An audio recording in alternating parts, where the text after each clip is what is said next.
Good evening, Humber College. Today is Monday, April 18th, 2011. I'm Alessandro Vaccaro. And I'm Cody Nelson. Today on our program, we will be taking a look into the mysterious case of a missing FMTV student, as well as the cost of parking at the Humber College lots. Later on, we will have a glance at the current trend of parents getting on Facebook. And we will look at an interesting report of the silverfish, a little critter that is living around the campus, as well as a revealing story about lounging at Lynx. Stay tuned. Humber News begins now. Camera 3.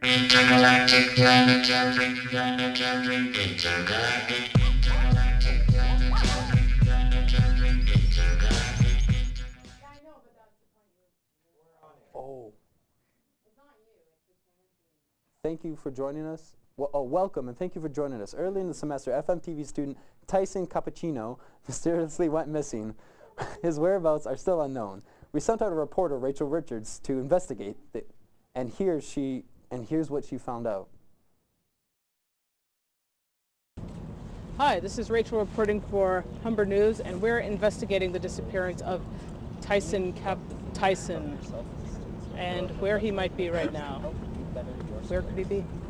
We're here with Hebert right now. What program are you in at Humber? Practical nursing. Have you, by any chance, seen Tyson around these parts? Well, I think I did. He mugged me the other day, and then he ran off. So, Mugged. if you find him, yeah. I have no idea where Tyson is.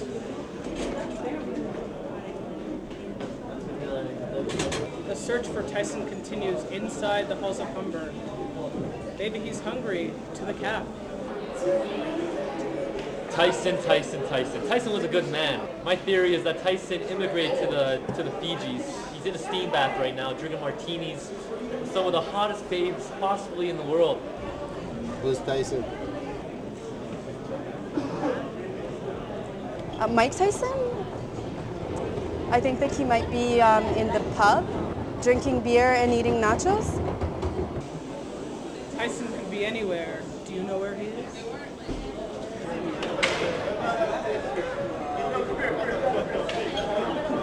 I hope he's not dead. Please don't tell me he's dead. Well, he's not here. This has been Rachel reporting for Humber News. Bye. Humber parking has been an ongoing issue, with more and more students attending school and prices continuing to rise. This problem continues to grow with each semester. Anton Pools has the hard facts on this pricey topic. Humber College has always been a major issue for students. It costs about $7 a day to park here, and about $600 for a year pass. And this is on top of all the students' school expenses. And this has the students wondering, are the prices for the parking a bit too pricey? So would you say the pricing for parking is slightly ridiculous? It's way too high, especially on top of the tuition fees and paying for books and everything. It's just too much to put on the students. And I know, it's like $650 or so to park on the lot here, and then there was also an option to park down at, I think it's called Queen's Plate. It's a couple bucks off, but it's such a long walk, you may as well park somewhere else and then come. The pricing actually is on a 10-year plan, which was approved by the Board of Governors well before I was in this role. And it was sort of based on a scale that is generally on an upward trend. But actually the vice president, Ronnie Dhaliwal, who is my supervisor, I think a year ago, maybe even 2 years ago, has kind of put a halt on those sliding prices while we go through what's called a very extensive traffic flow analysis, so that we can work on, well, we have some parking issues, I mean, there's no question about it. So for now, we're kind of maxed out in terms of where our rates are at based on our current parking structure. The traffic flow analysis that we're going through and we've started is pretty extensive. So as that comes back and gives us new ideas, who knows, then we may be in a spot where rates can go up. But for now, they're flat. It doesn't look like the cost in parking is going to change anytime soon. And so now both the students and the faculty are going to have to suffer through these high prices even longer. This is Anton Pools, signing off. Next, we take a look at Facebook and the younger generation of the users who fear their parents are using it too. Yes, parent Facebook stalkers are out there. Chad Regan takes a look into what actions some Facebook members are resorting to. Welcome to Humber News Tech Corner. I'm Chad Regan. Do you have Facebook? Do you have parents? Sometimes those two things can intermingle in a bad way. We're going to take it to the hallways of the Humber campus to see what the student body thinks of Facebook and parents combining. All right, so what's your name? Brendan. Brendan? And have you ever used Facebook before? I'm sure you use it. I used to have it, yeah. Okay, and did you ever have one of your parents as a friend on Facebook? Yeah, I had my mom. And how was that? Kind of intrusive. All right, and your name is? Kestin. Okay, and do you have Facebook? Yes, I do. Do you have either of your parents on Facebook? Yes, but in a private list. They're on a private list. Okay, and why do you keep them on a private list? So they won't be in my business. All right, and your name is? Zach. All right, Zach, and do you have Facebook? Yep. Okay. And do you have either of your parents on Facebook? I had my dad, but I blocked him. Is there any reason why you blocked your dad? He just kept commenting on my photos and stuff, and it got really annoying, and yeah, that's basically it. I like blocked him. Okay, and your name is? Nika. All right, and Nika, do you have Facebook? I do. Do you have either of your parents on Facebook? I have both of them on Facebook, yes. And what's the experience with that like? My dad tries to chat with me. Do you have either of your parents on Facebook? I have my mom. And what's your experience with that like? Not cool at all. So to sum it all up, if your parents are online, just click decline. This is Chad Regan for Humber News, signing off. Stay tuned. After the break, we'll have you looked inside your locker lately? We'll introduce you to the hostile life form that's news to the halls of Humber College. And we will also have a look at tonight's entertainment gossip. Stay with us.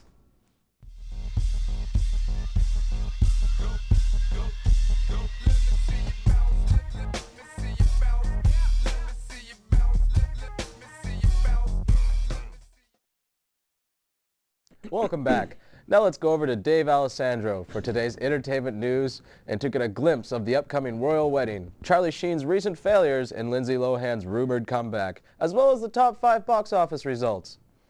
Thanks, Cody. One of the biggest stories in entertainment is the upcoming royal wedding between Prince William and Kate Middleton. The wedding is to take place on April 29, 2011 at the Westminster Abbey. In celebration to the wedding, the date has been declared Britain as a bank holiday. Charlie Sheen's recent comedy tour performance in Detroit was a dramatic failure, leaving his audience unsatisfied, and many actually walked out the mid-show. However, this tour, Torpedo of Truth, Defeat is Not an Option, received 2 standing ovations for a second attempt in New York City. Next is Lindsay Lohan, who is making a big comeback. Lohan is in final talks to take the role of Victoria Gotti in the upcoming movie Gotti's 3 Generations, also starring John Travolta. Lohan will also appear in the new movie Superman. She will be playing the part of Clark Kent's high school love interest, Lana Lang. Things are starting to look up for Lindsay. Hopefully, she can stay on top. Now, we'll take a look at the week's top 5 box office successes. Hop continues its reign at the #1 position, collecting $21.7 million. Hannah slips into the #2 slot with just over $12 million. Arthur falls behind in the #3 slot, grossing $12.3 million. Soul Surfer comes at #4, collecting $11.1 million. And Indecisive comes 5th, making $9.74 million. That's it for entertainment. Now back to you, Cody. Thanks, Alessandro. Recently, students at Humber have been reporting sightings of strange little creatures inhabiting their lockers. Some people are calling them silverfish. What are they? Who are they? And what do they want? Our very own Floyd Robertson reports on the infestation of the silverfish. Good afternoon. I'm Floyd Robertson reporting for Humber News. Today we are going to be looking into the deep, dark bowels of Humber, investigating a possible silverfish infestation. We'll be interviewing students and aspiring scientists to figure out if these silverfish are real and if they are from this planet or if they're from the moon. I'm here with Anton Mazowski. Anton, how do you feel about a possible quarantine due to the silverfish in the basement? Well, that sounds kind of shitty. I mean, there's a lot of silverfish down there, huh? Have you seen them before? In my bathroom. Luke, what are your thoughts on the matter? Well, just last night, actually, I came home, and there were 2 of them in my bedroom, and I crushed them to death with a smoke pack. And I couldn't sleep after that. I couldn't sleep because they're everywhere. My bed's low to the ground, so. I'm sure the guilt was almost overwhelming. How do you deal with the guilt? One day at a time. Guys! silverfish! Run! Oh no, they may be eating the crew. We've lost one of our crew members right now. Come to the light! Come to the light! They don't like... I didn't sign up for this, man. Get that thing off me! I'm Floyd Robertson, cowering in the halls of Humber. Thank you. Visiting Humber's best kept secret, well discovered what you need to know to have a great night out at Lynx Pub. Stay with us. We'll be right back after this short commercial break.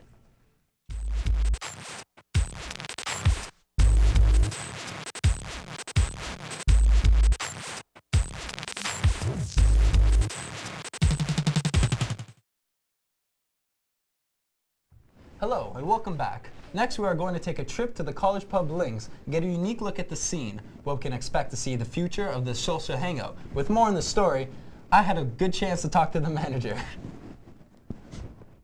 Hi there, I'm Alessandro Vaccaro. We're here at Lynx Lounge. We're going to be asking the customers some questions, see what they like about it, see what they don't like about it, and hopefully we'll get an interview with the manager. Hi, we're here with Amanda. So first off and foremost, we noticed you're playing some pool.